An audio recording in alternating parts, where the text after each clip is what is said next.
29তম জলবায়ু সম্মেলনে 5 দিনে এসেও অর্থ ছাড়ে একমত হতে পারেননি বিশ্ব প্রতিনিধিরা।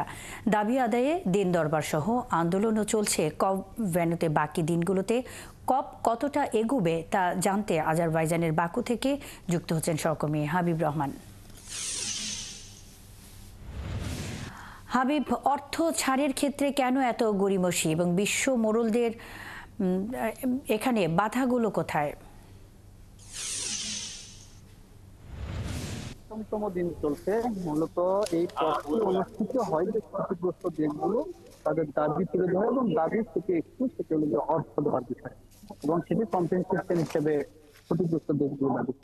আজকে এই পঞ্চম দিনে আমরা এখন পর্যন্ত বেশি জেনেছি যে কম্পেনসেশন দেওয়ার ক্ষেত্রে জলবায়ু পরিবর্তনের প্রভাবের কারণে এখন পর্যন্ত বিশ্বের যে দেশগুলো রয়েছে সেই দেশগুলো এখন পর্যন্ত একমত হতে পারেনি। যদিও ক্ষতিগ্রস্ত দেশগুলো বলছে যে প্রতি বছর অন্তত $2 বিলিয়ন অর্থ দিতে হবে ক্ষতিগ্রস্ত দেশগুলিকে অভিযোজনের ক্ষেত্রে, কিন্তু এখন পর্যন্ত সে জায়গায় পৌঁছানো সম্ভব হয়নি। এবং জানবে প্রতি বছরই পথে নানা ধরনের আশা দেওয়া হয়, প্রত্যাশা দেওয়া হয় করার বিষয়ে, কিন্তু বাস্তবে কখনোই সেটি কিন্তু ভূমিকা আমরা দেখছি না। তবে আমরা বাংলাদেশের পক্ষে যিনি এই অর্থ ছাড়ের বিষয়ে বা অর্থ নিয়ে যিনি কাজ করছেন ডক্টর মিজানুর রহমান, তার সাথে আমরা কথা বলেছি। তিনি যেটি বলেছেন যে এখন পর্যন্ত আশার আলো দেখার মতো তেমন পরিস্থিতি তৈরি হয়নি। যেহেতু প্যারিস এগ্রিমেন্টে $1 বিলিয়ন দেওয়ার কথা ছিল প্রতি বছর, সেটি কিন্তু উন্নত বিশ্বের যে দেশগুলো রয়েছে সেই দেশগুলো সেটি বাস্তবায়ন করেনি।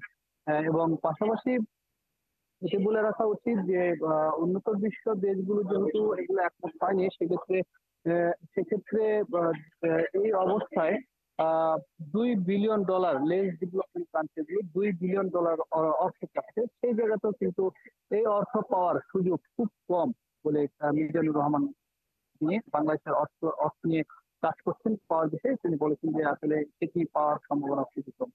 আরেকটি বিষয় বলা উচিত যে এখন পর্যন্ত গতকালকে একটি ঘোষণা এসেছে যে ব্যবসায়ীরা এবং দাতা সংস্থারা $10 ট্রিলিয়ন অর্থ এই জলবায়ু পরিবর্তনের ক্ষেত্রে তারা বিনিয়োগ করবেন। সেটি হলো ব্যবসায়িক, কিন্তু বিনিয়োগরা যেটি বলছেন যে ব্যবসায়িক খাতে গ্রিন ব্যবসা কতটুকু করা যাবে বা ডেভেলপ করা যাবে, সেটি এই অর্থ বিনিয়োগ করে কতটুকু করা যাবে সেটার বিষয়ে তারা আসলে অথবা নিশ্চিত নয়। কাজে এই অর্থ দেওয়ার ক্ষেত্রে বা দিলেও বা যে খুব বেশি উপকার হবে সেটি তারা বলছেন না। তবে দেশগুলো ক্ষতিগ্রস্ত যে দেশগুলো, সেই দেশগুলোর দাবি এখন পর্যন্ত একটি, সেটি হলো যে কম্পেনসেশন দিতে হবে প্রতি বছর 2025 সাল থেকে সেটি $2 বিলিয়নে দেওয়ার দাবি জানিয়েছেন। তবে সেটি ট্রিলিয়নে চলে যেতে পারে বলে তারা ধারণা করছেন, কারণ প্রতিনিয়তই সারা পৃথিবীতেই দুর্যোগ বাড়ছে। সেক্ষেত্রে বাংলাদেশেরও কিন্তু আপনি যদি একটু দেখেন যে এই বছর অন্তত 6টি বন্যা হয়েছে এবং সারা বছর মিলে অন্তত 15টি মতো দুর্যোগ হয়েছে।